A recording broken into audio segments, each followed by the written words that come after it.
नमस्कार, मैं हूं doctor Radhika Vajpayee, infertility specialist, Apollo medics super speciality hospital Lucknow. और आज हम बात करेंगे कि इनफर्टाइल कपल में मेल फैक्टर या हस्बैंड की कैसे इवैल्यूएशन करते हैं।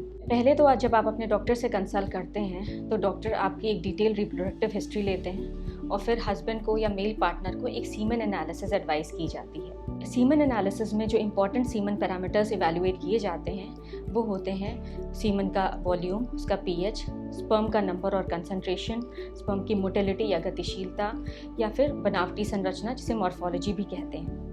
इन पैरामीटर्स को फिर WHO द्वारा जारी स्टैंडर्ड वैल्यू से कंपेयर करते हैं और उसके अनुसार फिर रिपोर्ट किया जाता है। सीमन एनालिसिस की जांच से संबंधित कुछ इंपॉर्टेंट चीज़ें ध्यान रखने योग्य होती हैं। सीमन एनालिसिस जिसके लिए जो सीमन सैंपल कलेक्ट किया जाता है वो बेहतर होगा कि आप उसी लैब या क्लिनिक पे दें जहाँ पे एनालिसिस होनी हो।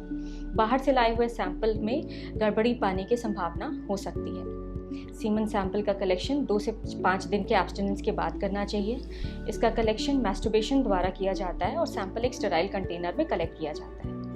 दूसरी इंपॉर्टेंट बात यह है कि सीमन एनालिसिस आप एक स्टैंडर्डाइज एंड्रोलॉजी लैब में ही कराएं जहां क्वालिटी कंट्रोल प्रोटोकॉल्स होते हैं, क्योंकि इससे रिपोर्ट की एक्यूरेसी पे बहुत प्रभाव पड़ता है। यदि किसी की रिपोर्ट सामान्य आई है सीमन एनालिसिस की तो इसके जांच के अतिरिक्त और कुछ जांच करवाने की आवश्यकता अधिकतर केसेस में नहीं होती है। पर यदि किसी की रिपोर्ट गड़बड़ आती है तो उस स्थिति में फिर स्पेशलाइज्ड एंड्रोलॉजिस्ट के द्वारा detail physical evaluation, further hormonal evaluation, ज़रूरत पड़ने पे अल्ट्रासाउंड जैसे कि ट्रांसरेक्टल या स्क्रोटल अल्ट्रासाउंड और मे बी जेनेटिक टेस्टिंग की भी कुछ केसेस में रिक्वायरमेंट हो सकती है। तो उम्मीद करती हूँ ये जानकारी आपके लिए मददगार होगी।